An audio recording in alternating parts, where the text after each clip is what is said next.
Hello and welcome to Empowered Learning. This video will be about how to use StatCrunch to be able to perform a hypothesis test on a population mean. So let's go ahead and get started. So the first thing that we want to do is understand what our data values are here. So we have this claim that says that the mean, whatever it is that they're talking about, is not equal to 5,000.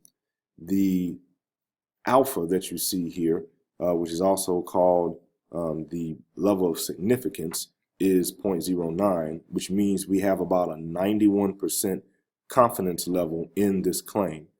Our standard deviation for our population is 337, and our sample statistics, we have a sample mean of 4,700 and a sample size of 43. So what this means is that we're trying to make an inference about the whole entire population, which has the standard deviation of 337. And what we did is we took a sample from the population and measured whatever it is that the mean represents. And we saw that in that particular sample that the mean of that sample was 4,700 and the sample size was 43. So let's go to StatCrunch. All right, so we have StatCrunch here, and we're going to put in our data. So to get to the hypothesis testing for a Z distribution, because we see our sample size here is above 30, we need to go to Stat, then Z Stat, one sample, and then with summary, since we don't have data, but we have a summary about the data given to us. So click on that, and let's make this a little bigger so that we can see everything. So here we want to put in our sample mean, which of course is 4,700. The standard deviation, which is 337. Our sample size, which is 43. And of course, since we're doing a hypothesis test, we want to come here and say what our population mean is. And of course, right now, we're assuming that it's going to be 5,000. And we see that the claim here is actually represented by the alternative hypothesis. So if we go here and click compute, then we see that we have our values here. And so the Z-stat is our test statistic, and this is the corresponding p-value that goes with it. So what we're going to do is use that in order to make a decision on whether we should reject this particular claim or accept it. So the first thing we want to do now is just kind of go through these answers here. So we know that for here we want to identify what the null and alternative hypothesis are. So if we go back to StatCrunch here, we see that our null hypothesis will be mu is equal to 5,000, and our alternative hypothesis is not equal. So we know that we're doing a two-tailed test here. So the best option that we see here would be B.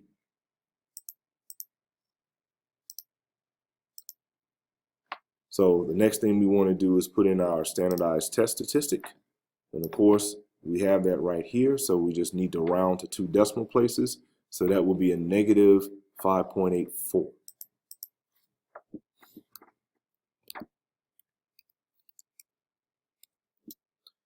And so the next thing that we need to do is to determine what the critical value is. So to find our critical value, one way that we can do that is we can use StatCrunch again to help us out. And so I'm going to pause for a second here to bring up StatCrunch, and then we'll see how we can actually figure out those values. All right, so we have StatCrunch back up. And so now one of the things that we want to make sure that we understand is that since we are doing a two-tailed test, what we're actually going to have to do is take this level of significance here and actually divide it in half. So we're actually going to have, for each tail of our test, we're going to have an actual level of significance of 0.045. Okay? And so using StatCrunch, we could come to Stat again, go to Calculators, and then to normal, and we see that we have a probability density function here that's bell-shaped. And so if we want to find out what is the corresponding x value at a particular probability level, well, if we're taking our alpha and basically dividing it in half, then that's going to be a probability of 0.045, and if we compute, we see that's what we get. And so we see that's about 1.69, so about 1.7. So negative 1.7, that is. And so if we did this on the other side, we would also get something very similar to that.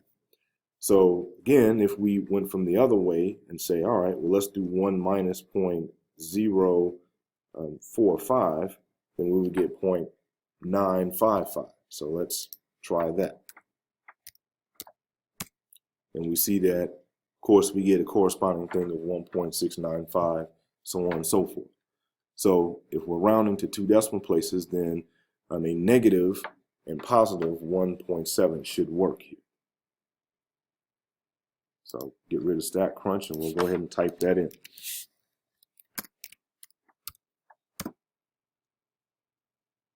And okay, so yeah, I was supposed to round to 2 decimal places, so I forgot to type in the 0. So all right, so anyway, let's move on. So now we want to determine whether we should reject our null hypothesis or we should fail to reject it. And so if we remember here, our null hypothesis was that the mean is equal to 5,000. Our claim was that it was not equal to 5,000 for our mean.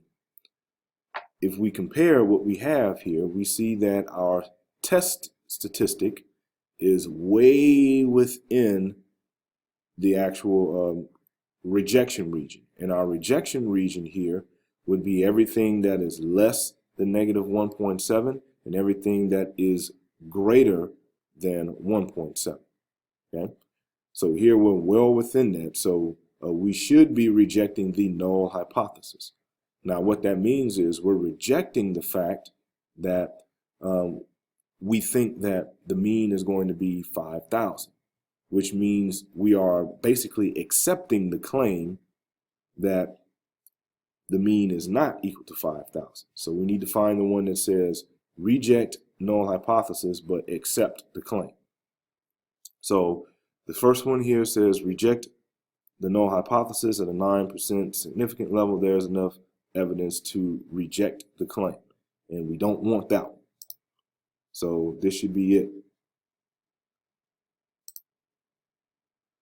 All right, and so that's how we actually use StatCrunch to be able to help us to do hypothesis testing.